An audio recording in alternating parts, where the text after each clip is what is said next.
Hello. Running an innovation fund research session, where today our goal is to look at the community advisor perspective and their competencies and their actions in each of the stages, what we have on the Miro Board, and then also relations to other roles we have defined on the Miro Board. If you want it, I'm going to briefly go over this like a backbone structure, where guiding frames is these blue ones. I tried to do a somewhat top-down vision, where the top part is where we're trying to capture the like the overview of information and censor it. And then at the bottom, there is like the newest participants who are like coming on the like the Catalyst, Project Catalyst. The dark greener, not greener, the dark orange ones are like circle rows. We don't go too much into detail today, but so it's like a governance layer, and then we go into like Catalyst team, circle members, challenge teams, community advisors, proposers. So we cover all kinds of roles there. But today we just pick one role, which is community advisor, and we go through the stages, like what competencies you need in order to participate in insight sharing stage as a community advisor, what kind of activities you do in insight sharing stage. And once we kind of have captured most of the information, we go to the next stage, and we do it how long we can until we are burned out. Hopefully it's going to be entertaining and does not burn us out. Michael C. also has some kind of document already where he has done a lot of work in order to compile this kind of information. So we can start from there and to get like an easier start, and we can kind of hear each other out, what their opinions are. And so, yeah, this is the main stuff. If you are first timer in this Miro Board, then this is sectioned into 4 parts now. One is like the main, where we bring up resources, and there is a lot of like ongoing meetings and ideations on this huge line here. There is another community innovation fund happening, which is deep funding, and I'm also looking into that and researching this part of stuff. And today we are focusing on the right side, where we take some role perspective and run all of these competencies, activities, and relations. And there is also a guiding video more about detailing this main part. Any questions so far? Why do you have, is there a purpose for having, oh, never mind, I see it now. I was just looking because all your boards, or not your, well, whatever you want to call it, your frames all look pretty similar. Yeah, so. they are. Yeah, the goal is that, yeah, this may be good to know that one important thing to know, or is that every time we do a perspective, like today we take community advisor, another day we take proposer, another day we take challenge team, and go through the same like questioning, what is their competencies, what activities they do, and we use the same map, underlying map, so it's easier in future to compare all of these perspectives and roles on like a similar understanding of structure.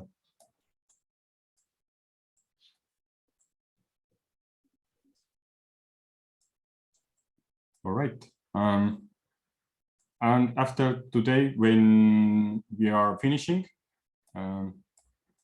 we also created the form today, which will where I asked pretty much how is the session going, and also an ADA or Cardano wallet address, because we're experimenting distributing gimbal tokens. We don't know the amount of sum yet, but if you're interested in experimenting with the gimbal tokens, which is given out for participation and contributing to the community work. I highly encourage to make part of that. Yeah. Any new questions regarding that, or let's get into the workshop. Let's dive into then. Michael C, do you want to take a stage in with your document, or just ask a question and we go from there? Yeah, I'd like to. Thank you. Can you share the, sorry, Michael, can you share the document in the chat? See, you must know. Yep, we see it. Okay, thanks. So, as you can see, this is a kind of a different approach. It's not identifying processes, it's identifying competencies, competency-based approach to this. And this is like an educational development approach, a curriculum. It's more or less a curriculum approach. It's not knowing what, it's knowing how. And that's an orientation, that's a way of orienting people. And it's not to say that it could only be this, but it seems to me that this could be one of the lenses on the whole thing. Knowing, what do I need to do in this ecosystem is a way to understand the big picture. So that's kind of the overall view of it. And I have a proposal in this to develop this further, but I have done this much work on the CA one. And the idea would be that this would be a community edited thing. And then the idea that it's organized by competencies. So competency being defined as the ability to do certain tasks. So the idea being that to identify these different tasks and that there are different roles in the ecosystem. And in a minute, I'd like to switch over to another document that actually has to do with not the CA role, but just so you get an idea of the approach. And I'll do that right now. And this is because this is a bit more developed. And I was just talking to a guy here where I live locally who is just getting into Cardano. Are you all seeing things the general ID holder must know? So this one, we were just working on this morning already. So there's the role and a role description and a general metaphor, and then getting into what the competencies are. So overall, the idea that within the Cardano ecosystem, there are these and probably other roles, and all of this is evolving, right? So the CA role would be in a collaborator, CA and BCA, that would be in the collaborator role. I'm calling it collaborator for now. But also other roles, like there's a proposer role, there's a voter role, and then there's this general ADA holder. This is a person coming in, buying ADA, and that's a role in the ecosystem. Okay, so far so good. Any questions or comments so far? Okay, thank you, good. And then within each of these roles, so far it seems to me that there are these 4 different competency areas. The first one, terminology and the vocabulary and the basic concepts for that role. And then using the tools and the apps for that role, and then getting around in the ecosystem for that role, and then what are the actual tasks in that role. And I'll show you this one because it's more developed than the CA one, but if people, then we would apply this to the CA role. So it seems to me that, one of the important differences or distinctions that we could make is the difference between a reference document and an instructional document, right? A reference document is like a dictionary. You go there when you want to look something up. But let's say you want to learn Spanish, you go to your Spanish English dictionary and you look up the word. That's a reference. But if you want to learn Spanish, then you need a textbook. So an instructional thing. And those are 2 different things. They have different purposes. So this is instructional. And so that's my background. That's why I'm doing it this way. And I'm, so as far as I'm understanding it, the question today in my mind is, can the Miro board be a good place to display this? And, there's another distinction that I would make is what's a good platform for developing the resource, and then what's a good platform for presenting the resource to the end users. And that's also a different thing.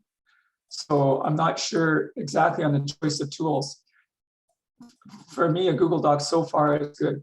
So let's say someone coming into the ecosystem, and they would first kind of say, okay, what are you interested? How are you interested in interacting in the ecosystem? So let's say, okay, well, I don't know anything about crypto. A friend told me about ADA, so I'm going to go in as the basic level. So then that would be defined. You want to get involved, and then you want to hold and use your Cardano ADA. So that's what this is about. Here's a little metaphor. Before we go into that, Zoe seems to have a question. Oh, sure. Yeah, thank you. I have to say, I feel like you're mixing up something here. The roles are inside of Catalyst and not across Cardano. And also, I think it's big critical to kind of say, if you have the role of a ADA holder, you have to like go to an exchange. I mean, you did that before and stuff, and these onboarding stuffs to Cardano, or like a tutorial or something, or a resource. I think that should start somewhere else than assuming a general ADA holder is a role. Also, the role is just Catalyst, and you can decide to take a role. It's not something you have to do at all. And yeah, I think that your docs are nice for the roles inside of Catalyst, but I have my doubts here with this general ADA holder thingy. I'm not sure I understand your question or your concern yet. Yeah, but basically you have these roles, right? And general ADA holder is not a role. And you also don't have to have, maybe you need competency to become a general ADA holder, like to actually have a wallet, be aware of the security stuff, and yeah, all this, but it's not tied to a role. It's just, why not? Why not? Yeah, is it a role having a bank account? It's not. Is it a role being registered for, I don't know, in the education system? I guess here the goal is to somewhat encapsulate who is a Cardano community member in order to participate in Project Catalyst. Or I'm not sure, maybe it's out of scope. Do you have a mind of like how to participate in Project Catalyst, or you have a broader idea of how to participate in Cardano? Okay, so okay, that's fair. So this is more at the Cardano level.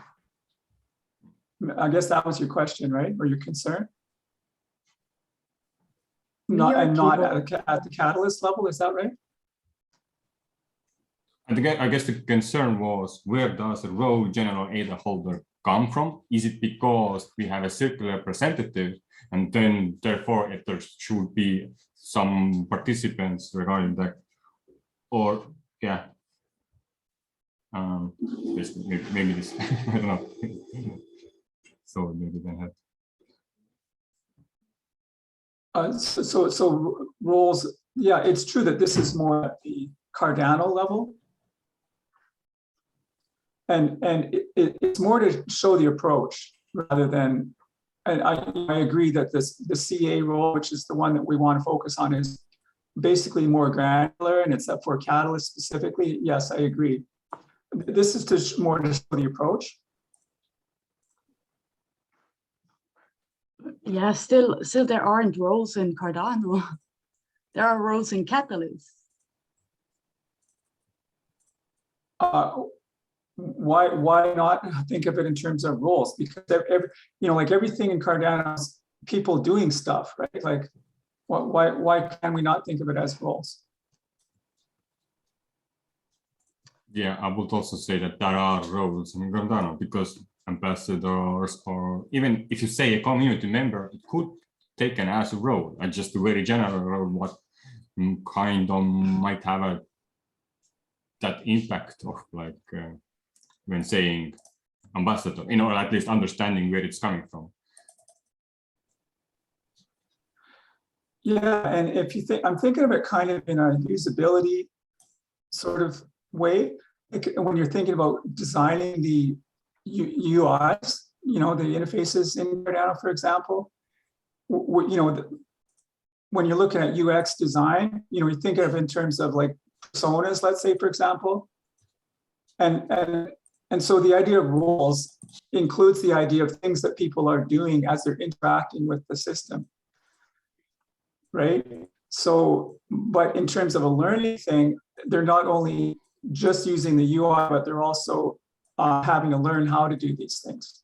So that's why it seems like the construct of roles that includes competencies is a good one for people interacting with the system. Yeah, then I would maybe write something like, what stuff you should know as a general ADA holder, because you don't have to do anything. You can throw your money into Dogecoin. You can you can like just not go to an exchange. I don't know. It's yeah. I would what's the word, approach being a general ADA holder and what comes with it way differently than a role, because role gets incentivized and stuff more or less, maybe sooner or later. And it's like work you have to do. And in my mind, the general ADA holder is something you become, something you are, not something you do. But okay, yeah. okay. Could we just hold on to it and come back to it and see in a few minutes whether it gets addressed? Yep, that's cool. Okay, so the basic idea is this idea of competencies, which are basically being able to do certain things that you need to do if you want to function. And then, so this is somebody coming in with no knowledge, like my friend that I just talked to, he's just got into crypto like 2 weeks ago. So, and he's not technically, he's an electrician, he's, this is like the people, and these are the people that we need to bring into the ecosystem, right?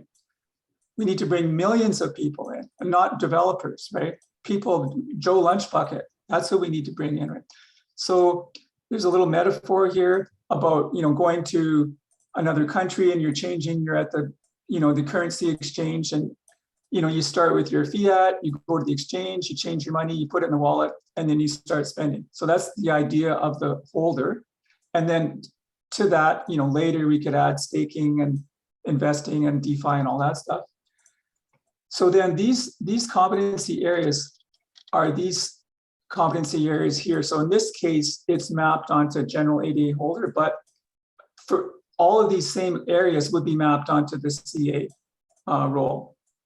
So what are the concepts for the CA? What are the tools for the CA? What's the navigation for the CA? What are the tasks for the CA? Okay. And then once you go in there, so first the terminology, like defining these things, like what does fiat mean? Oh, well, okay, that's the national currency. What is blockchain? Okay, it's a ledger book in the sky. Just the basic defining the words, right? What do the words mean? That's the first level. What does funding mean? Getting some, and then in terms of just getting into it, first you have to understand that there are these different exchanges that you could use. You could go Binance, you could go Coinbase. There are different wallets. There's NAMI, there's Daedalus. And then you have to evaluate based on what you need, and then you make a selection. So all these are thought of as competencies, moving around. And then in that role, you have to find your own funding path. Like I'm in Canada, so we have different banking regulations. So that's different from what Scott's going to be encountering in North Carolina. So the idea here, as you can see, is we're not giving tutorials. We're just giving the overview of all the things that you're going to need to know how to do in order to navigate. Later on, of course, you could attach tutorials for each of these things and people can develop. But this is, so you have this curriculum of stuff that you, as you walk through, these are all the things that you would need to know how to do. And then some notes. Okay, so that's kind of the overall idea of this. And then, you know, of course, for the CA, this is a slightly earlier version, but still basically it's similar, where you start with the concepts. And then, for example, with CA, you know, what do you need to do to engage at the challenge level? Like you need to distinguish this, and you need to see all the challenges, and you need to, you know, find the KPIs for the challenge. Readiness level, are you eligible to do that? You know, and then getting in at the proposal level. So and each of these has a verb, right? And that's this curriculum approach to the whole thing. And then, so whether this, first of all, whether people think this is a good way, that's one question. And then whether a Miro board is a good place to develop it and then also present it to people coming in, that's a different question. So anyway, so that's my deal. And I'll stop there and we can talk about that, or people ask questions or comments. Thank you.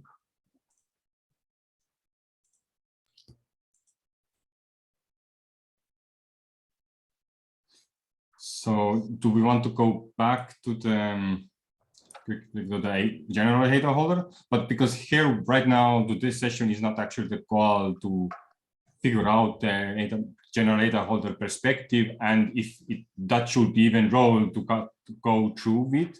Today, actually, the goal is the community advisor role. But Yeah. I did like that you showed it, because it gave the overview of how did you even came to collect these competencies.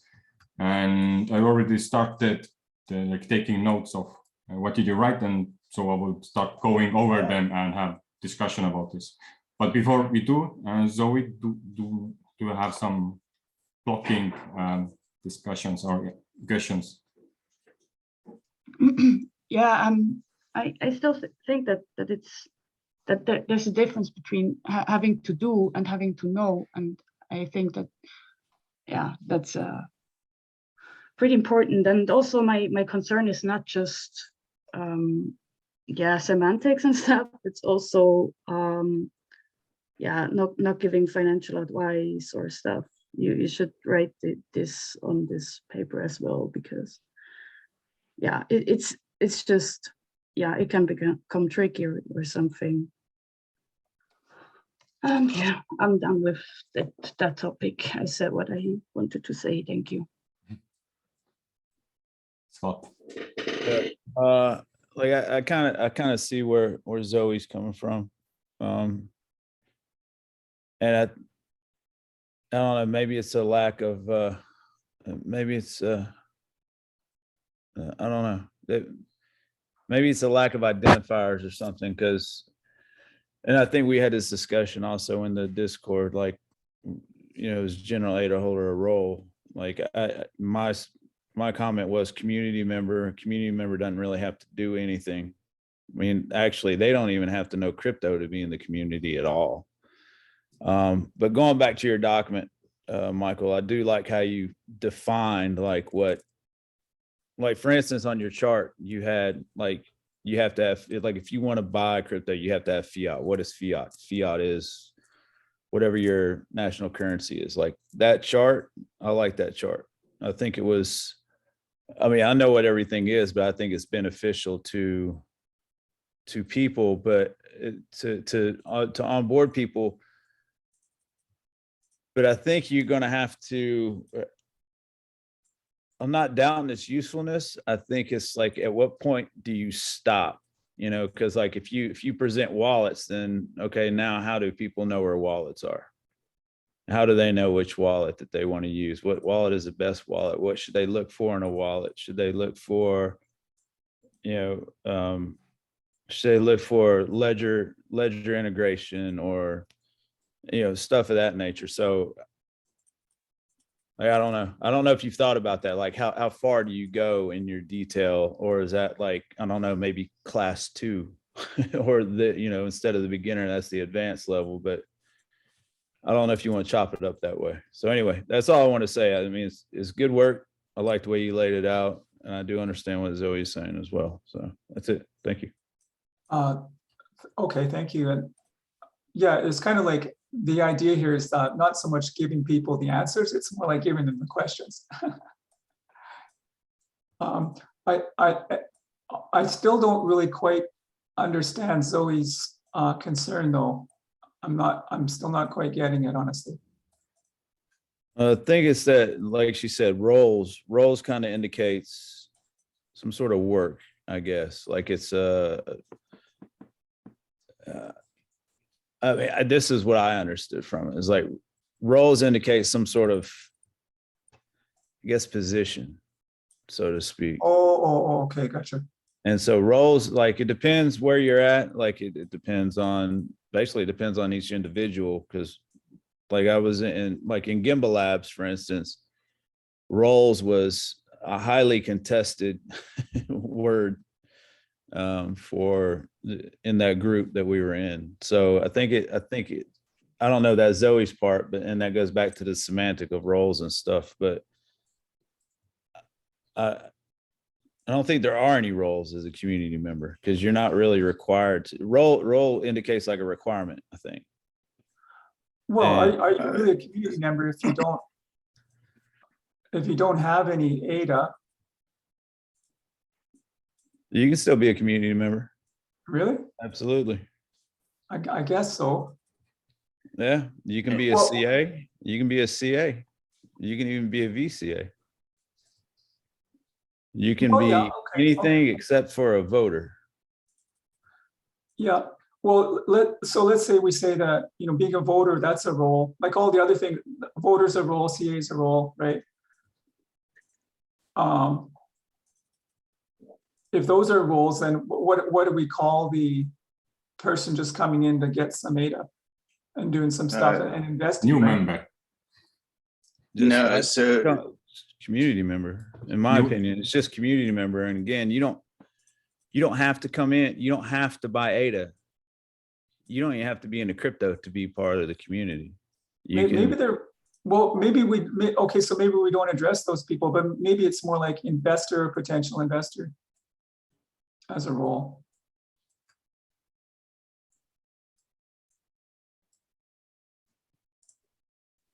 And I think it's I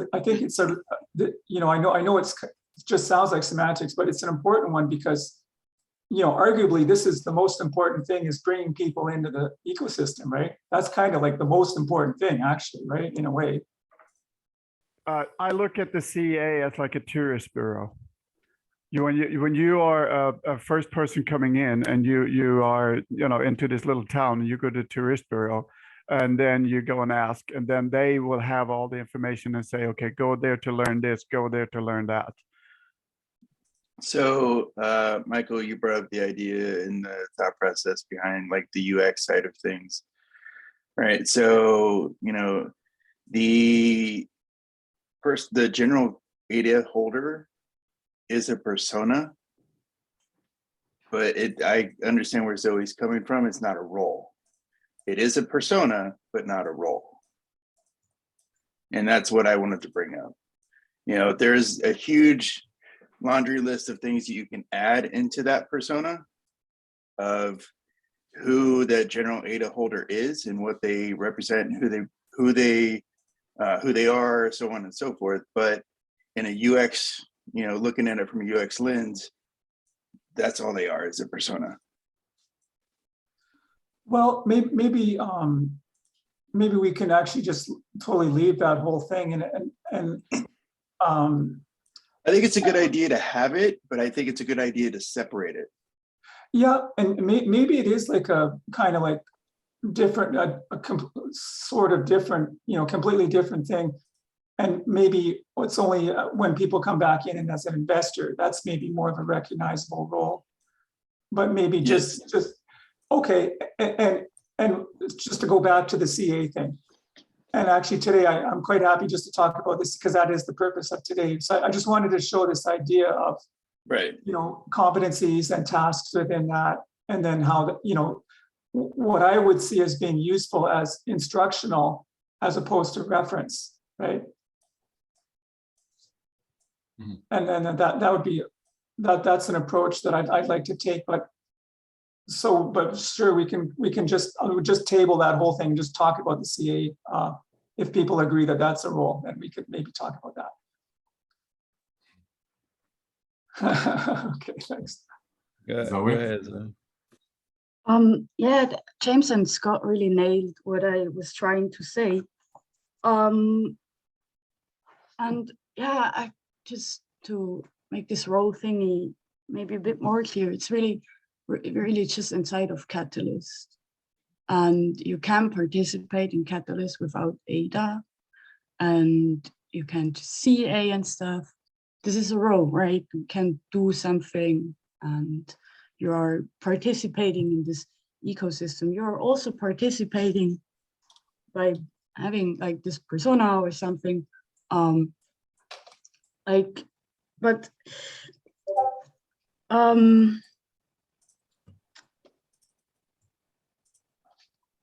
Yeah, it really is inside of Catalyst, and Catalyst is in itself is something, is an experiment, a project, and Cardano is a blockchain.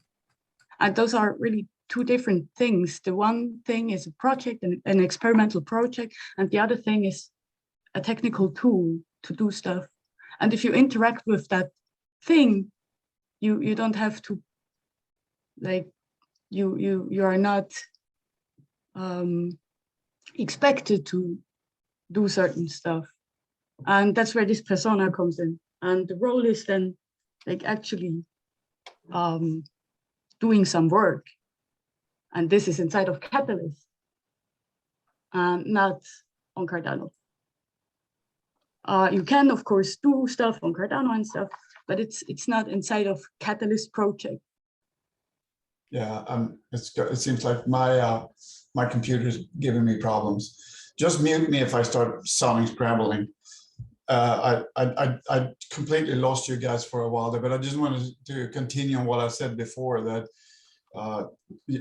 there's a lot of pressure on these CAs, and this, it seems like, everybody's turning to the CAs and going, okay, find solutions for this. I think you guys are going to have a really hard time finding CAs if you continue going down this track. As I said before, the CA's job is to point in the directions of where they can find the solutions for what they're looking for. That's my view, and I'm going to shut up because otherwise my microphone probably dies on me again. That's pretty good. Well, I wonder if I could present something as an idea here, that let's say we're talking about the CA and we agree that that's a role. And would people agree with the earlier thing that I presented of that within that role, their competencies for the terminology is one thing, using the tools, one thing, navigating within the Catalyst environment is one thing, and then specific tasks within there is one thing. And that each of those has competencies which are defined as the ability to do certain tasks. And would people agree with that overall approach? I do. I think there is room to dynamically start changing it. Like for some people see a role a bit differently and maybe want less information.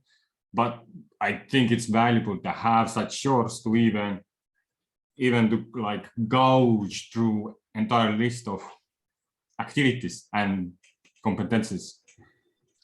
Okay, that's even if the role doesn't even might need to have it. Yeah, and it's all work in progress too. and that some things are going to be more granular, less granular, and nested here and nested there and all that stuff. Like, yes. I did go through the list of competencies you had on a community advisor and kind of created these sticky notes on the Miro board. I did not yet put them in the corresponding or correct place.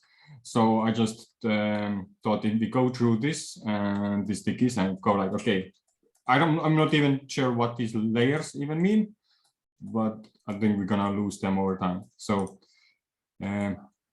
when we ask about distinguish between proposer, community advisor, voters, and voter roles, would that have to happen as soon as the community advisor joins the community? So how others? I would say this is the first thing they should know. Like, if they want to be community advisor, they should know that there are other roles too, as like posers and voters, and able to distinguish them between themselves. I think that's part of once they learn that role, that is something they will learn. Another thing, we have proposals. I would say, I'm not sure, is this a required competency to add, like viewing proposals, but finding them maybe. And if that even happens, then I guess it starts from proposal draft submissions, because first, we don't have proposals, and we have insights, but yeah, I'm not sure what is like an activity or something for the community advisor to look at each sharing stage. What about if they were looking at, and I don't know if this is part of it, previous funding round proposals to as part of like learning how to be and looking at the assessments that were written. To kind of get an idea of what the role entails as far as proposals go. Okay, but this is then something I couldn't put that on like cool. But if you go to idea scale now, I think this is nothing we are really funneling people to do. Like, hey, go look how other community advisors worked before, and but is a Catalyst school recommending that? Yes, we do bring examples for what is excellent, what is filtered out, what is good. But yes, that's more like now we need to distinguish what is a difference between community effort and what is difference between innovation fund, like what is the current architecture of Project Catalyst. And if we go to the idea scale or go to town halls, I don't remember like explicitly going, hey, look at these previous assessments. If we're just like, what platforms when we're doing this, what platforms are we referring to? Just idea scale? Because if it's just idea scale and a CA comes in between funds, there's not going to be any proposals. I don't know how far back are proposals on idea scale. They might be there. I don't know. But there is, but hard to find. I would say that. What about the challenge settings and the CA guideline? Just like having a look at them, because I found it, or I had them open in the background all the time when I was CAing. So I think they are really important, and looking over them and finding out how they're structured and what information I find there is very important to maybe be familiar with it a bit, at least. Yeah, that's good. Find CA guideline. Yes, it is important, but I think we need to ask why, specifically, why is it important? And by that, I mean, what are we going to do with knowing that? like with the guidelines. So it's something like apply the guidelines, right? Or Yeah, evaluate, true. you know, Because right? now we get to into like what you get from a guideline, but it's like find a guideline to read about. Basically, because guideline is offering competencies in a sense that there is a feasibility and like stuff which you added in here in a layer 2, like what is impact, how do you measure it, what is expected, what is, and this is why we need to find the guideline. Yeah, I think we're gonna like it. We need to always say, what are we gonna do? Why do we need to know that? What are we gonna do with it? Because there's an infinite amount of stuff that's nice to know, right? And that's really the risk and the danger is, you know, we have too much information, and what we need to do is apply the information that we have. So that's why always linking it to a task is one way to get into the need to know, to keep it on the need to know rather than the nice to know. Yeah, well, you need the CA guide in order to be a CA. Yeah. Why though? What? Did 'Cause you it read gives- it, Michael? Because it's the guide. It tells you how to perform it tells you how to perform your role in Catalyst. Like As it- specifically to like even to say to apply it is already better. You know what I mean? Yeah, but first you cannot just apply it if you really, if you want to break it completely down, you can, right, find it, then look over it, then read it more closely, and then apply it when CAing or something. Yeah, you could really break that down, but honestly, if you look into the guidelines, I think it's really good. It's really structured in a good way that you understand what's written in there, and also it explains all this feasibility, auditability, and impact. Yes, these arrows are nice. It also has examples, I think, if I remember correctly. Oh yeah, I'm not. Yes, I have read it. I read it a couple of times, and yes, it's a really good document. And I'm not saying it's not useful, not at all. I'm not. I'm only applying some, you know, methodology around getting clarity, what to do with the information. I'm not saying the information is not useful. I'm just saying how specifically is it useful, and because if we know that, then that'll help us present it in the best way as an instructional, not reference, right, but instructional. Okay. Regarding this, do we also need for CA to find a proposer guideline? Because you had another competencies written here, which is like, say what is helpful feedback to the proposers. And in order to know what is helpful with feedback proposers, if you know the proposer guide, you know what they should know. But I'm not sure, is this going to the right direction, or because it assumes that the proposer does not use proposer guideline in order to write the proposal, which is, in my case, I would say somewhat true for some proposals. But then again, it's not really assuming that. It's how do you know that we're even doing, like when we say to know something, you can't see somebody knowing something.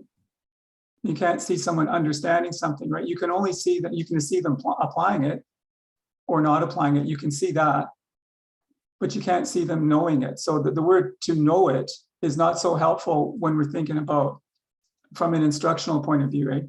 Well, you reference it. I mean, you reference. Yep. That you can see someone referencing it. Yes, that's the kind. So that's the kind of that's helpful to say reference. We need verbs that you can. It's called observable behavior. You know, you can see the person doing that, and if I can reference it, then I know that I know what it means, and then I know how to do it.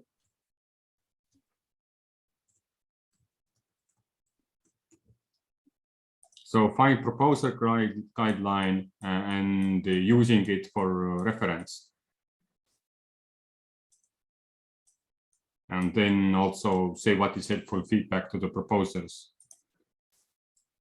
Give an example of feedback that is helpful and feedback. I guess, okay, that is totally different. Give an example of feedback that is helpful and feedback that is not helpful. So that's more like a behavior competency. And you do not get that from a guideline. Yeah, it would be like being able to apply the guideline, right? And there has been discussion about having some kind of like a qualifying test, right? Which is maybe not a bad idea. And especially with the 3 criteria, feasibility, auditability, and impact, you know, what does that actually mean, right? And the basic idea of being a kind of a gateway and also being feedback for proposers. Those are the 2 main functions of the CA, right? As it is now.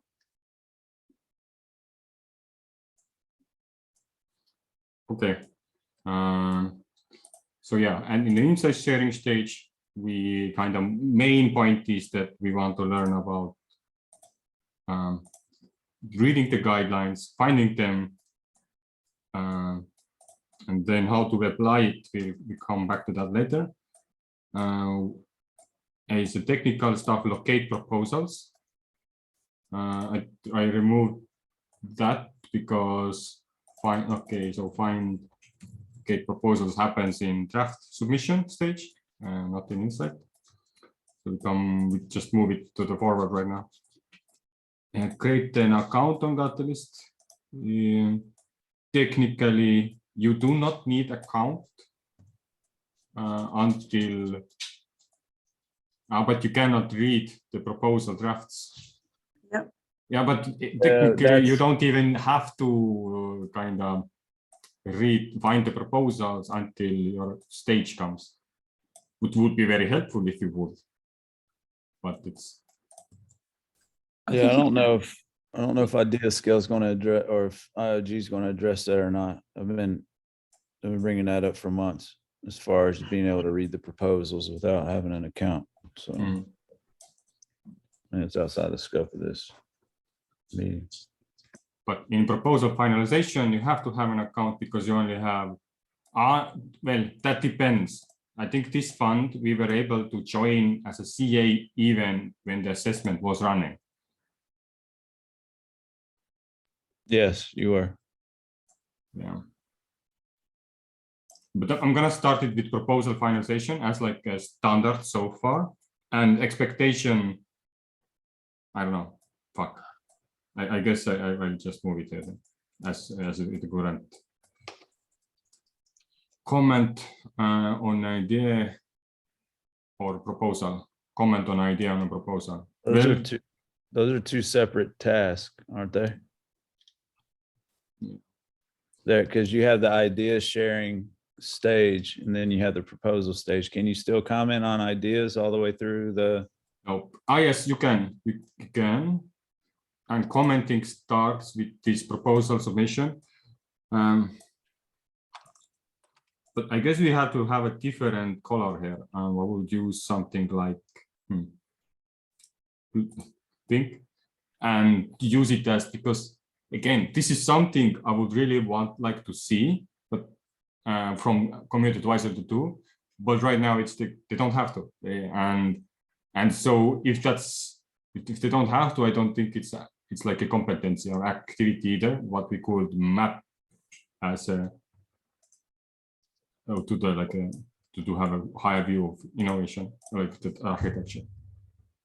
Yeah, What's your thoughts on that, or should we delete it? Well, it's not part of the role right now. Yeah. And I mean, it's an optional. It's an optional. But I see again, like community advisors do that. So I guess, yeah, I'd rather hold it. So does the community, though. Yeah. Okay. Later, gotta have a new color layer, because I think we somewhat want to also bring out some of these aspects which will guide community advisors to kind of participate more and take. Now we come back what Eric says. Do we want advisors to take action on all of these, like commenting and collaboration, even though maybe it's just putting another layer of like what, how do you say, requirements to him, not requirements, but like work on community advisors and make him like overload. Why do you not just make a distinction between stuff that is necessary or and stuff that is, yeah, voluntarily? Oh, yes, I mean, voluntary is good word. Commenting and reading and stuff, and you could also, yeah, go advertise it with, yeah, learn about it before you want to do it because it helps you work more fluently and stuff. It's exposing you to the proposal, so you have an idea already. Yeah, why not make this difference? That's, I mean, I think it's very helpful to know. And yeah, especially because I agree that you don't have to comment on proposals, and also this is a community-wide thing and not CA specific. But it still would help if you know I could do this too. Okay, so we are editing and pink Break color. down the requirements versus the voluntary Yep. activities. Yes. Exactly. Then I colored a few things. Any questions? Yeah, I'm finding the presentation, like I'm wondering about it not being very this is not a very linear presentation of this stuff, right? And it could be quite linear as, like what makes sense to start with first, competencies, and if it's a competencies kind of thing, that certain things more logically come before other things. And so that visually that could be represented.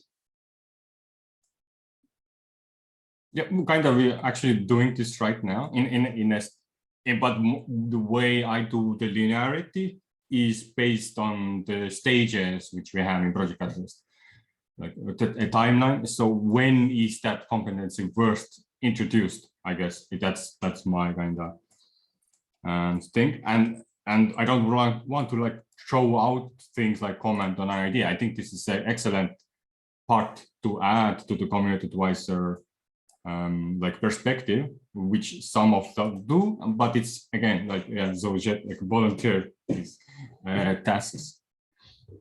And I understood that when we're assessing that we are making comments, right? When you're assessing, not necessarily, you don't have to participate in the ideation phase, but in the assessment phase, like we are commenting, right? Because we're giving rationale. But it's a different meaning. I think it's called assessing, and commenting is a public, which is not scored and which is not like in specific stage. Okay, gotcha. Yeah. So moving on, I colored two things in purple. Find other people in the platform. Like, I don't know. I think this is too general. Like, if I could say so. Like, if you're able to, like, even to understand how to get to be community advisor, I think you already kind of solved that part. Like, how did you get into the platform?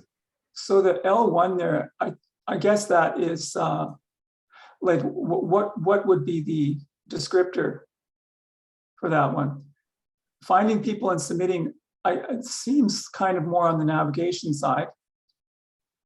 And then the yellow one, though, distinguish, that seems more on the vocabulary side.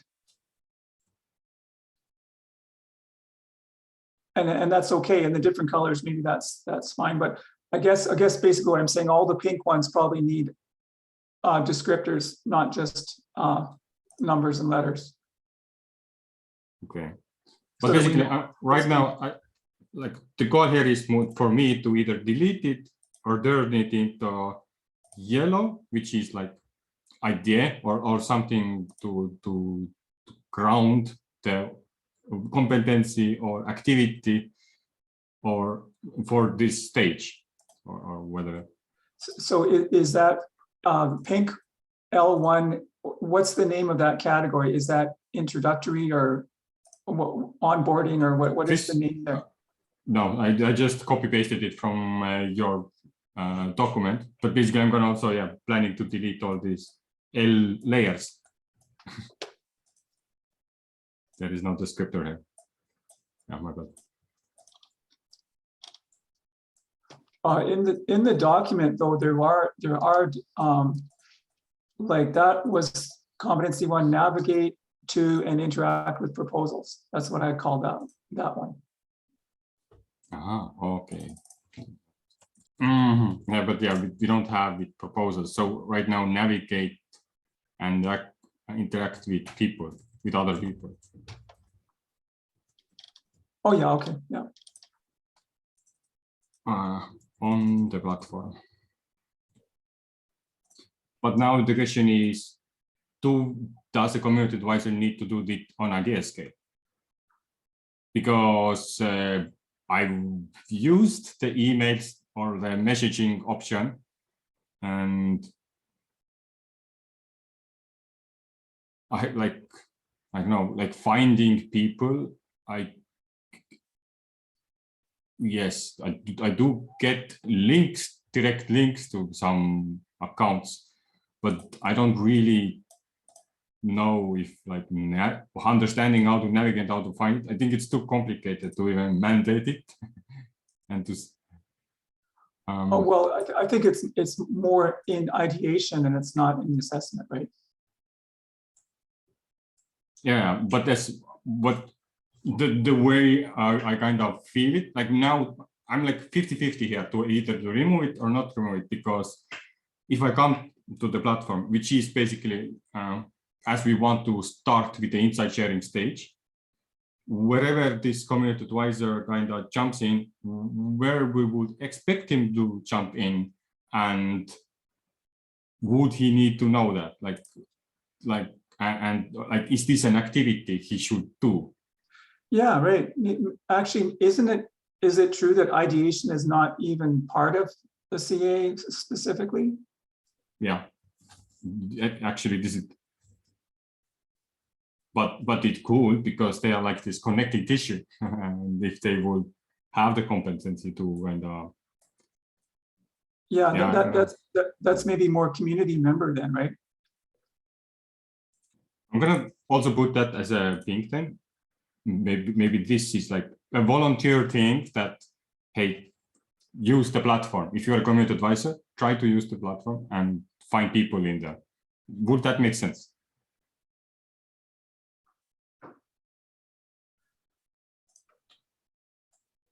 Myself, I would call that, I would put that in under a role of community member, maybe. That's how I would think of that. Okay, so coming out of the community advisor. So okay, then I did it. Submit an idea. Should the community? No, you don't have to submit an idea, but it's actually I could put it as this. What it is? This one. That we suggest you to submit the idea, and you can start doing it starting from insight sharing stage. Okay, going deeper now. So we find the CA guideline, and then we learn about the advisor rules, impact, feasibility. We should be able to give an example of a plan that is impactful and one that is not impactful. Provide feedback in each of these reviews. Provide feedback. And then score the idea related to criterion, which we came from impact, and then finally give a reason or rationale for each score. When we learn about feasibility, we give an example of plan that is feasible and one that is not feasible. So we kind of step into teacher role, I guess. Give an example of feedback that is helpful and feedback that is not helpful. I think we had it somewhere.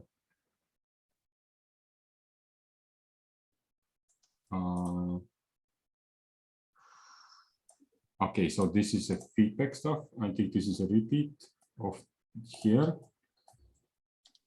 Give an example of related feasibility.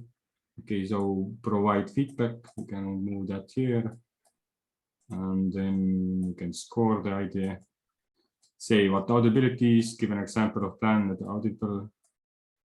And provide feedback. And then we get to this. Does this part make sense? And I guess we want to learn about CA guideline as soon as they join in. But now one, I guess, important question is, if these community advisors join do we expect their journey start with proposal finalization or proposal assessments? Or we will say that the community advisor work kind of starts with insight sharing already? Yeah, that's a question that was discussed very often. And I think we never agreed. It's always discussion. Somebody, Tommy, I think it is, made a alternative model. I don't know how much he worked on that continuing, but he introduced a new role of a mentor who is incentivized to really comment before and stuff before the CAs do stuff. But yeah, it's I don't know if I think it's for, if you just focus on the CA role, how it is now, I would put it as voluntary stuff. Mm. Well, I wouldn't say it's a voluntary stuff. I think it would be mandatory to you to read their guideline and to even understand and explain like the work. So I wouldn't say it's voluntary. Yeah. But I guess the voluntary part would be that start it with early as possible, which is with the insight sharing stage when the fund starts, basically. Yeah. I didn't mean it for the guidelines. I just meant it for the for commenting and stuff and reading the proposals before the CA work starts. It's just how you organize your workflow at the end. It's not how you what you have to do and stuff. Nobody counts your comments or something. Okay, then let's move on. Yeah, you already updated to these two. Engage at the challenge level. Distinguish between challenge setting proposal and the regular proposal. Yes, and see all the challenges. I myself don't understand. I don't know what that means, actually. I put that in there because Nadia had captured it, or I think Allison had brought it up, but I don't even know what it means. I would say yes. It's basically similar thing what we had in start, like distinguish between community, like a proposer, community advisor, and voter. So you kind of work with a frame set. You have the scope of what's happening, and when you are like reading, if you're supposed to assess proposals, these proposals are under a challenge. They kind of solve a challenge. They're trying to answer the question of the challenge. And so that's why you kind of need to make distinctions between challenge setting proposal and regular proposal, because both of them are called proposals when you propose a challenge setting or when you propose action, an idea, a business idea, or some event. Oh, okay, gotcha. So yeah, gonna keep it. So here, So one's more high level, kind of, where there's a different process. Okay. see all the challenges for the fund. I don't understand that one. Like, yeah, if you make a distinction, I guess you are going to see that. Read about different challenges in fund. Decide on a challenge relates to readiness in given challenge. Yeah, so in other words, which challenge are you competent and eligible to assess? Oh, Competent meaning you have the background, and eligible means you don't have a proposal in that challenge yourself. But you don't have to actually, right, Tivo? You can also just read through the challenge if you have no clue about it, and maybe you find a proposal you know about, and maybe you don't. And I think that people can decide themselves. Oh yeah, yeah. Well, Yeah. that's what we're saying. They decide for themselves if they're going to do that. Yeah, but if you like connect it to competency from the, I mean, it's very intimidating. You have to think about if you really want to, yeah, make this thingy, you'd have to make it as not intimidating as possible. And saying, hey, you can only assess where you have competence is very intimidating, because a lot of people would not come to Catalyst because they say, look, I don't have any idea what a blockchain is. Why should I join something that's working on blockchain? And yeah, so I wouldn't. I'm bringing it up because it is. I believe it's in the guide that we don't. Or I know it was said here that like I didn't go into any ones about SSI, for example, because I don't have the technical background. But I could go into the India ones, which is what I did because I felt more competent in there. Yeah, but that's something you will naturally do. That's not something you'd have to make an instruction out of. And also, oh no, I just lost what I wanted to say. But so I agree with you. It is very challenging, but I do think that people that actually come into this community and start participating, they find their own spot. I have noticed going in the different groups, in the beginning, you kind of start looking where you fit in. And once you start fitting in, then you start participating in it because you have the knowledge or the strength to do that as a person. So I think there's what I have noticed basically saying that there's kind of like a natural selection in a way. Yeah. Okay, well, maybe that one's too granular. Okay. Well, I don't know, but that's just my impression. I mean, I have been part in this community since September last year. And honestly, it took me roughly until January, February, until I realized that, okay, this is my level of knowledge. And this is the people that I feel comfortable talking with. And then there were groups that I participated, and I immediately felt like I would want to participate with those people. But for some reason, there was a little bit of hesitant with someone else or whatever. So you automatically pull out to it. And then it's a very much a natural selection. I have felt like anyway. But I've only been part of this since September. So, I was contemplating on becoming a CA and all that kind of stuff, but I am literally doing blockchain stuff every single day outside my job. So I'm like this thin right now. So I decided I want to be part of these things where I can come in with ideas and listen and actually learn from what you guys are saying. So that's my view. And so the long and the short of the whole thing is that I think people, if you don't pressure them, they'll find their spot. There's some guys that are super technical and they will find their spot. And then there are people like us that want to be part of this and giving advice and stuff like that. And we will all find our spot eventually. And that's one of the things that I really, really love in this environment. So I'm going to shut up now. Well, yeah, well, maybe this particular one is just a little too granular and doesn't need to be included. That's fine.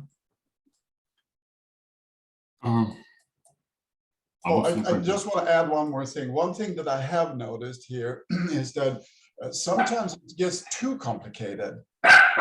You know, there's so many moving parts that, you know, the machine doesn't work anymore because there is too many parts. Maybe sometimes you have to pull back and say, hey, wait a second, I can't see the forest anymore because all of these trees. And that's one thing I've noticed here. And actually in a lot of these groups, everybody wants to be participating. And the negative in that is that sometimes the leaders that are leading for this board, they don't have the heart to tell them and say, hey, listen, either we've talked about that before and said no, or they just say, hey, can you stop just jibber jabbering and let's just focus on what we need to talk about? Because everybody wants to be nice and everybody wants to be inclusive. And so there's positives and negatives in everything you do. But you know, that's why I participate in these groups, because they're smaller. And I really love listening to you guys, the way you guys think. You know, I take that with me into things that I do a lot. So thank you, by the way. Yeah, Zoe. Yeah, and I just thought about you don't have to write a good proposal, and you also don't have to write a good assessment. You can submit a draft and not mark it as a draft, right? You can't do anything. You don't have to at the end. It's just if you want to get incentivized for good work, you need to know what is this good work, or how could I even get rated excellent. But you could theoretically go and write bullshit assessments. Nobody could stop you. And I don't think that we should change that, honestly, because if you incentivize stuff you want, the stuff you don't want will not be, it may be like a bit nerve-wracking from time to time, but it's part of everything. Helps to create the bell curve, or like, you know, Yeah. when the data gets good. Yeah, and also something I learned is in Catalyst is that the collective intelligence is greater than thought, or that you can really grasp. You cannot really grasp it until you experience it. I observed that now multiple times when I thought, okay, this is a problem and shit, I'm the only one who cares. No, I'm not. There are many people who really care about stuff, and they are really eager to do the right thing. And yeah, you don't have to tell them to do the right thing. They just want to do it because it is the right thing. Or do something right because you want the machine to run, and then you just be the gear or part of it. Yeah, Michael, you wanted to add something? Well, so our overall purpose is providing orientation, right? And Zoe, were you talking about writing something that is more or less like, not meant like seriously, let's say, or it's like exploratory or so, as a proposer or as a CA? Anything. Are you sure that we want to say that about the CA role? Because the CA role is a gateway, right? Like it's a quality check, right? See, it seems to me if people, as a proposer, people could just try stuff out and that's fine. But it seems to me as a CA, we want people to do a good job, because that's the quality assurance, right? Let me ask you a question. what is the definition of a CA? I mean, start at that end. What is the definition, or what should the definition be of a CA? Once you have accomplished that, then you can start branching out from that. It's kind of like going in, you know, I have a little bit of a military background, so I look at things from that perspective, obviously, right or wrong. But, you know, what is the sergeant's job? What is the grunt's job? Right. And then so you see, okay, what is the CA's job? Where is he in the structure of things? So Yeah. if a CA is comparable, and I'm going to go back to you know, an area that I know, you know, if a CA is a grunt, well, what do we expect from that person? Or if a CA is a higher up in the rank, what do we expect from him to relay down? And how do we do that most effectively? And I'm sorry, I'm using, you know, military. I mean, I know that's probably inappropriate, but sometimes in structures like that, it just works better. I also have a company, a blockchain company, and we look at it from that. I mean, it's very everybody's friends, and you know, it's a let's call it a military hippie structure, you know. So but it works. You know, you have someone that is the boss, and you have the next one that does that, all the way down to the secretary, and she knows what she's doing, although we all hang together and have fun, right? But I think you need to define what is the, you know, what is the guidelines, and what is the community advisor. Oh, I see it here. You just loaded it. Yeah, the community advisor is a self-assigned role in the Cardano project Catalyst community. Within this role, you assess proposals in assessment phase. You're asked to determine how well each proposal matches each of three criterions: impact, feasibility, and clarity. The combined individual score across the CA, you play an important role in Catalyst funding process by providing guidance to voters who will use to make their decisions.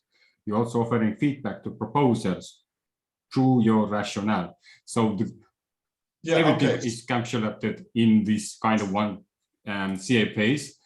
But yeah, I feel like we do go a bit of outside as a guideline scope, because we have more like bigger, I guess, horizon or bigger long-term goals in mind. Like as a community advisor, what I'm expecting from myself is to onboard people to even get to the proposal stage, to help other community advisors to understand what we're doing here.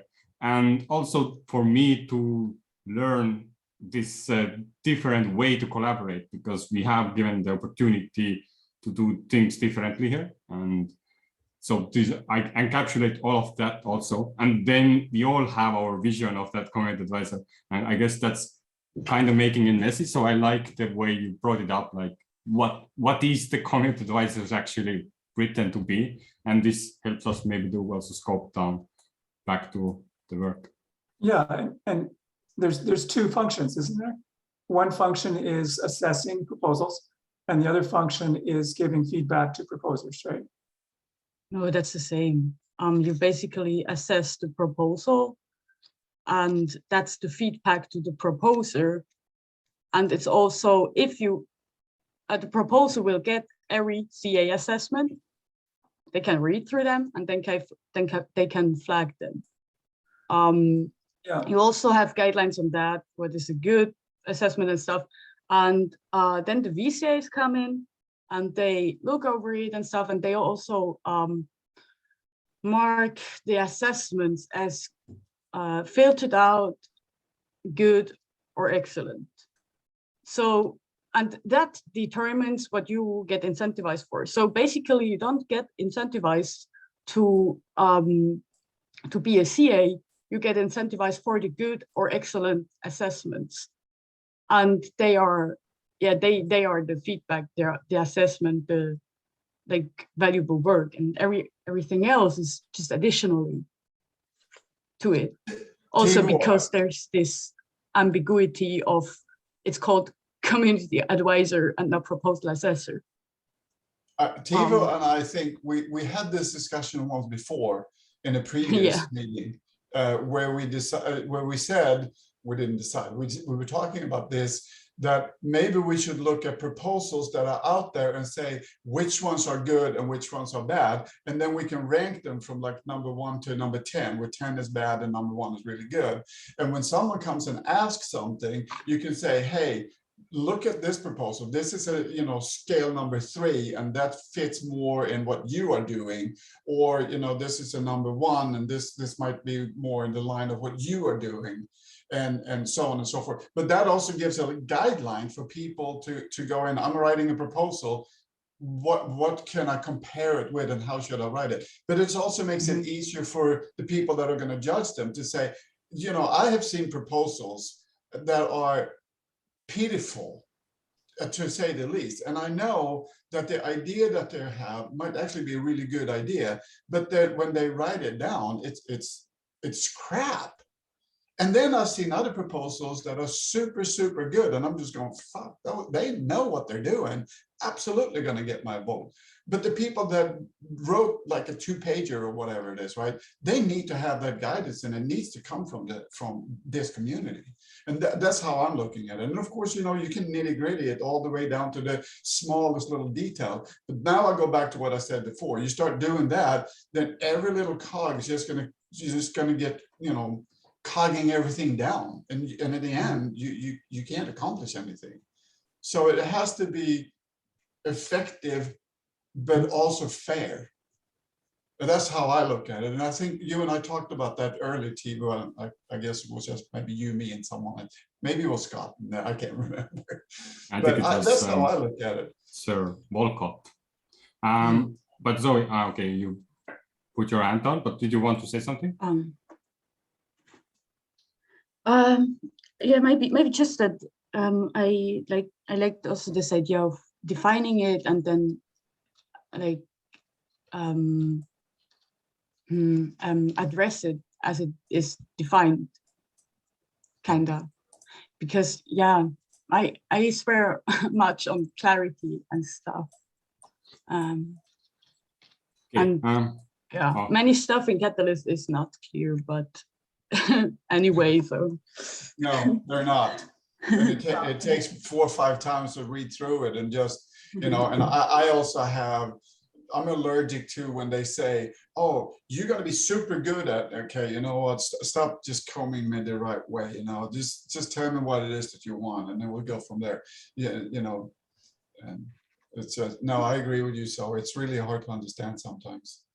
So it seems that, you know, if we look at the principles, like first principles, right? And are we still on the principle of competency? Because you know, what you just said about the proposers and proposals and people writing crappy ones, to me, that seems like the proposer is a role, and within there's competency, and within the competency, there's like a conceptual understanding of what the proposal needs to do, which is to show, you know, to meet up with feasibility, impact, and sustain auditability, right? And so that could be addressed as a competency. I think these issues will come very well out when we get to a session where we talk about proposers and their activities and the competencies and relations. But to keep it, to at least get over the documents, because I have this down stickies, which I would like to go through.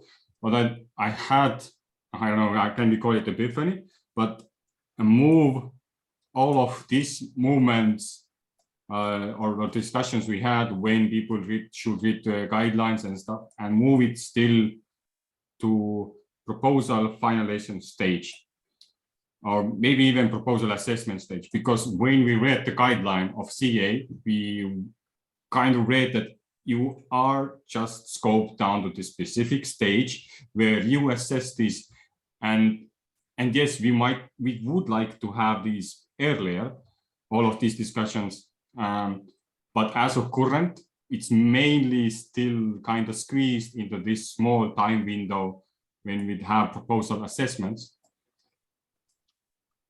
And then when people come in as a CA, oh yeah, CA stage started, I want to be part of it, I'm going to read the guidelines, I'm going to get right back into the work.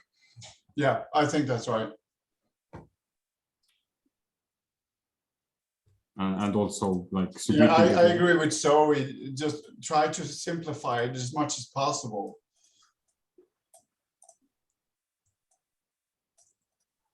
Oh, and also you could, if something is unclear, you can write this down.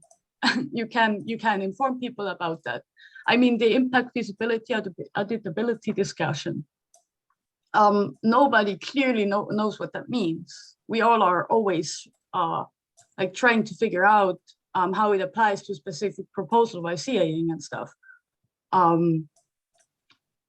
Yeah, it's not a shame to admit that something is unclear. In fact, it's very good to admit that it's unclear.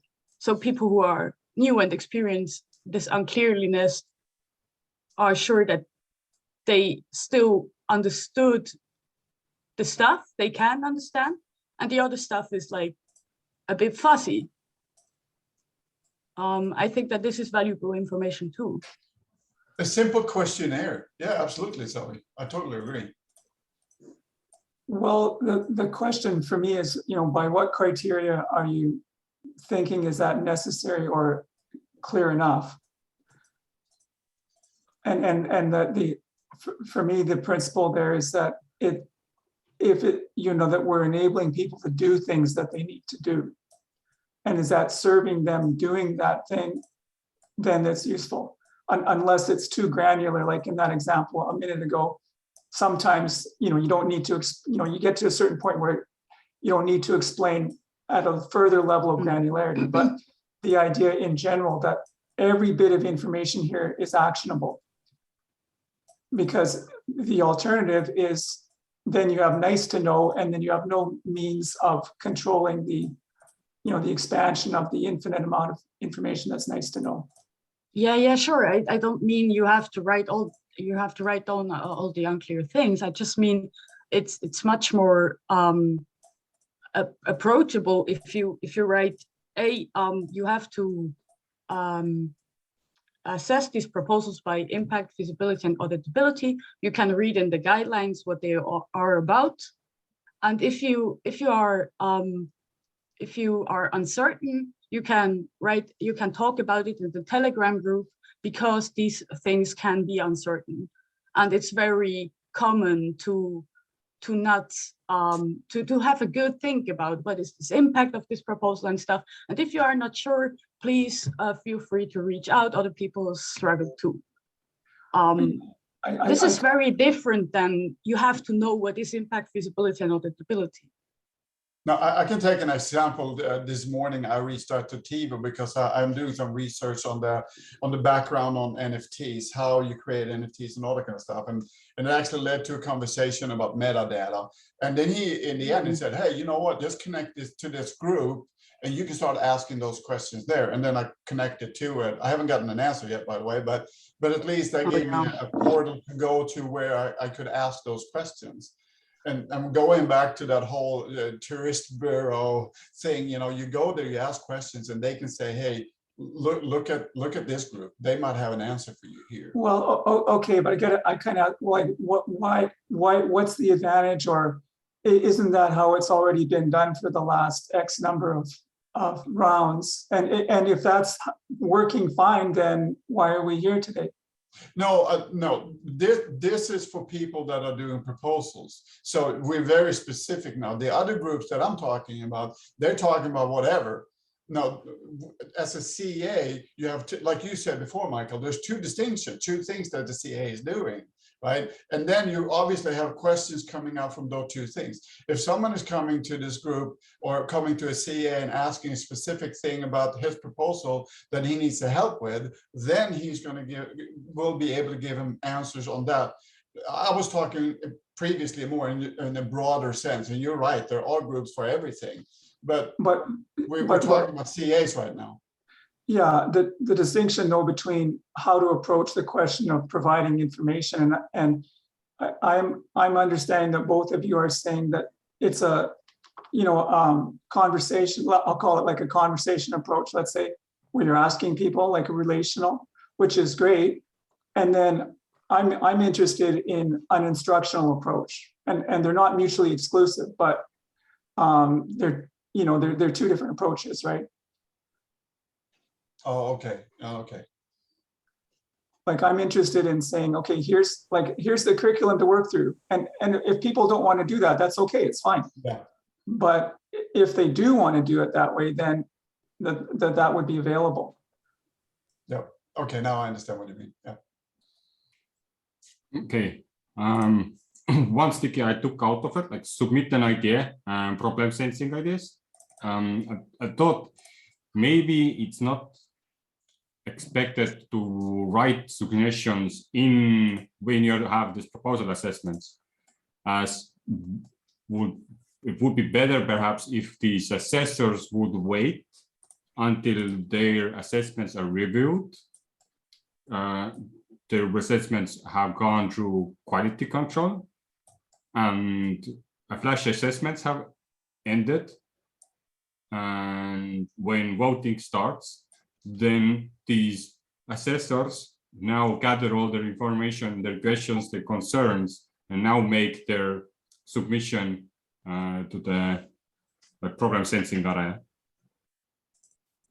I'm kind of wondering if this might be a spot to stop and kind of reflect on what we've got done, and you know, maybe debriefing a little bit as far as how this is going and where it's going and all that. This definitely, I guess, needs a second go around, because right now we really were in competency activities. But once we have gone through this, I will just start asking, okay, why we have inside sharing blank now? What we should add there? What we should do in refinement? And it's totally okay to these be blank stages, because it's just the community advisor role created that way. But we didn't even touch the fact, like, how is community advisor related to challenge teams, how they're related to ex-circle members, how they're related to circle members. And there are relations, and everybody has their maybe ideas coming up. So this is something which comes, I don't know, I think after town hall would be another opportunity and SWAR session. Yeah.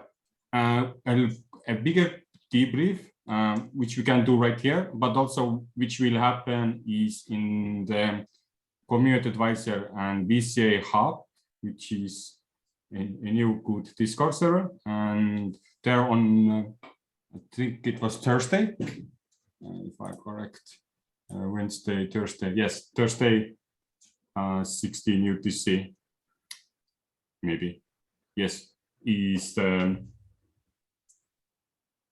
we were going through this session, like, and kind of have this retrospective also. Just in interest of a debrief kind of thing, like I wonder if you and I are quite on the same page about how to approach this. I'm not sure if we are on the same page about it, and maybe we could just explore that for a minute.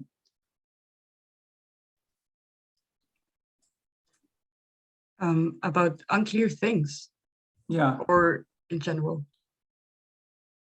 Oh, okay. Yeah, I don't know. I was in the context of that we should write this instructions as clear as possible, and that unclarity is sometimes confusing, unnecessarily confusing. But then I figured that sometimes unclarity also means that you're pretty much free to do stuff the way you understand it, and then you can discuss about it, and it pretty often ends in a philosophical discussion, especially in Catalyst. Yeah, so unclear things really can also be nice. Yes. Oh, you mean like in life? Yeah, right. Okay, in life in general, sort of thing. It's when you disagree, that's when you're most constructive.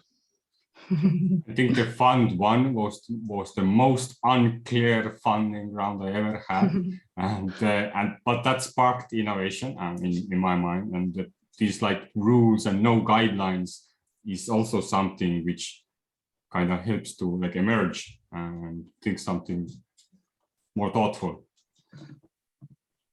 Yeah, I have this philosophy, and actually I have that on my business card, and it says problems are solutions waiting to happen. And if you approach everything like that, then eventually it doesn't matter. I mean, the more problems you have and you put them together, there will be a solution for it. So I love that quote. I stole it from someone, I don't know who, but yeah, now I think it's very, very important to have different opinions. But I'm going to just say thank you for today. And I really, really enjoy this. And unfortunately, Saturdays are usually the only days that I have available. And I really try my hardest to participate on Wednesdays. And it's sometimes very, very hard. I sit in Arkansas, United States. And so my time is 2 here. And so, but anyway, Thanks guys, for joining. thank you so much. And I will try to join you again. I do think, Tavo, you're right. All those other ones, they all almost need their separate time slot. So each of them get their own time to talk about. Yep. And definitely, I think this kind of comes to me where I saw this experiment not going as planned, because I was actually expecting that we complete everything as we did with Catalyst admin team. But there, I guess we were very clear what needs to be done, like very clear guidelines and rules already, because it's a company which is trying to make this happen. Where as community advisors here, we had so many perspectives, and that's why I like about these kinds of open sessions, where different people, different mindsets come together and use their perspective to share about the one role we're discussing, to get this consensus and understanding the weight of the stuff we write down here. And I feel like we agree that we should find the guidelines, we should find proposal guidelines, we should share them, and we should know about impact feasibility and stuff. And we as doing this, we will learn more about the roles we are participating. So thank you for clarifying this role today for me. For myself, I'm new to Miro Boards, really. And, you know, this looks so different from how I was thinking about it. And I needed, you know, I'm going to need some time. Like, so we've done this today. I'm going to maybe tomorrow or the next couple of days, I'll come back and sort of look at this again and see what we did and take it in, because I'm kind of like not quite sure what to think of it in a way. But it's been, but now that I'm seeing it, I'm kind of getting what you have in mind here, Tavo. So that's really interesting. And it's always great. I've just been in a lot of development teams over the years, and I have a lot of confidence, you know, when you take your idea and you give to somebody else, and they put their spin on it, they put their energy, and you get that synergy, you know, it always comes out something more richer and cooler than we can do on our own. So I trust the process, even though at the moment I'm feeling a little lost, but I'm trusting the process, so it's all good. That's what I have to say right now.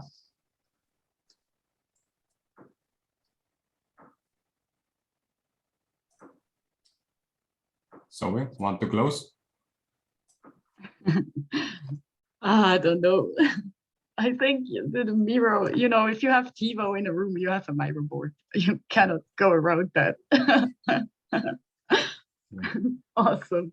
And this is a project you're, which is much more bigger, right? This Miro. Yes. So, well, no, and yes. I tried to compact things on one single Miro to find it easily accessible, but there is so much more noise now on this site. There is going to be a series, so I'm going to take a snapshot, take what Project Catalyst needs to know, and archive all the information, because I'm coming here from like a research perspective. It started with the idea of creating a new innovation parts on an open source platforms. But then it also, in order to do that, I realized I'm too stupid to even know how this entire thing works, and that's why trying to like gather people around and help you to teach me how this should work. And I also created some proposals so we have some guiding like alignment we could maybe perhaps get across the community. One is to create the challenge settings, to build these solutions. We're gonna get these like in the end, this research will be used to map issues and understand the changes and requirements we need for collaboration. And then I created a challenge to setting for that. And another thing is proposal for these working groups. So technically right now there is gimbals for incentivizing this kind of work and just your own curiosity and eagerness to learn and participate. But if this gets funded, there is going to be also a monetary compensation, which I think this community would need, because we are doing a lot of hard work and a lot of helping, but we don't not really get nothing like financial out of that unless we make a statement to the community like, hey, we are here, we're doing stuff. If you think it's valuable, it's what. Nice. So it becomes a landing page, something kind of in the end. Yes, I would hope that it will for, but for more experienced people, because I do not expect somebody who is like, I want to be a community advisor. Hey, here is this innovation architecture, because I think it's gonna be like very chaotic, a lot of information. But for like somebody who's been here like 6 months and he kind of has experience going through several roles, participating in there, having meetings, discussions, and then having this kind of overview, I think it would help to kind of clarify the state of current and where we're going forward or where we're planning to go, like this vision. Nice.